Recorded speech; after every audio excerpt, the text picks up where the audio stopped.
Welcome to Crisis in Perception, where we examine the systems shaping our world, one book at a time. Today we're looking at the system of education, but not just as a place for tests and grades, no. We're looking at it as a meaning-making institution, and we're going to explore a really provocative idea from author Neil Postman, that without a clear, compelling purpose, learning itself just, well, it collapses. Our guide for this journey is Neil Postman's classic 1995 book, The End of Education. Now, this isn't some book about school reform plans or the latest teaching techniques.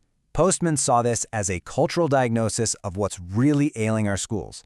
And that title, it's a very clever and kind of sobering play on words. You've got end as in the purpose of education, and then you have end as in the finish of it. Postman's chilling argument is that if we lose sight of the first one, we are, without a doubt, heading straight for the second. Okay, so let's dive right in. First, we'll diagnose the central problem as Postman saw it. Then, we're going to look at the modern gods or stories that he argues have completely failed to give us any real meaning. From there, we'll see the consequences of this failure through his powerful central metaphor. And finally, we'll explore how he wants to totally redefine the entire conversation around education. All right, let's get to the heart of the matter. Postman insists that for all our debates about curriculum, funding, and technology, we're missing the point. The real crisis in our schools isn't an engineering problem, he says. It's a metaphysical one. It's not about how we teach, it's about why. And you can see how he splits the problem in two right here. On one side, you've got all those engineering issues, the means, the techniques, the management, all the stuff we talk about constantly. But Postman says the real issue, the one we tend to ignore, is the metaphysical problem. What is the end? What is the purpose? I mean, why are we even here? So his answer to that big why question is both pretty radical and, really simple. He says every school and every student in it needs a God to serve. Now, hold on, he's not talking about religion here. He means a grand, compelling narrative, a big story that gives learning a point, a direction, and a real reason to care. So what happens when that grand narrative just disappears? Postman argues that we've tried to fill that empty space with a whole series of modern substitute gods. And, well, they are all failing us. First up is the God of economic utility. This is the story we tell students over and over and over again. The only reason to learn is to get a good job and make money. Sound familiar?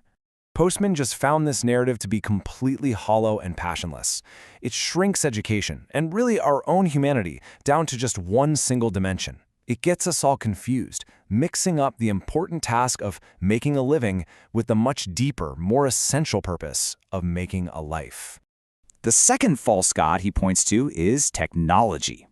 This is the belief that our tools, our computers, our software, the internet, that they're going to be the saviors of education. Postman, writing this way back in '95, he saw this as a Faustian bargain. It's a warning that rings even more true today with AI in basically every classroom, right? He argues that technology can't answer that fundamental question of why we learn. Sure, it can give us endless information, but it distracts us from the school's real purpose, not just to create efficient information processors, but to help form thoughtful, civilized human beings. And finally, he takes a look at what he saw as a rising god of tribalism. A form of multiculturalism that, in his view, ends up emphasizing our group differences over our shared humanity. So he warns that this fractures the whole idea of a shared public, and it leads to what he calls a balkanization of schools. And this is really the critical turning point in his argument, because when you subtract a great narrative and you're only left with these failing gods, what's the result? So what does happen when that story of just getting a job falls flat, when technology becomes more of a distraction and we all kind of retreat into our separate tribes? What's the actual consequence for the students sitting in those classrooms? I mean, really, when a school system gets totally consumed with the means of education, but has completely forgotten the ends, what does that even feel like for the people who are inside it every single day? This is the result. This right here is the core of the crisis. We've created an education system that is absolutely obsessed with the map itself, the routes, the standards, the assessments, but has completely, totally forgotten the destination. We are giving our students an incredibly detailed map, but absolutely no reason to take the journey. So Postman's goal here, it isn't to give us some simple 5-point plan for reform. No, it's something much more fundamental. He wants to completely reframe what we're even talking about when we talk about school. Now, this idea is so crucial. For Postman, schools aren't just a service we use. He says they are the primary institution through which we actually forge a public, a group of people who have a shared story, a common set of ideals, and a real sense of collective purpose. And this really is the ultimate takeaway.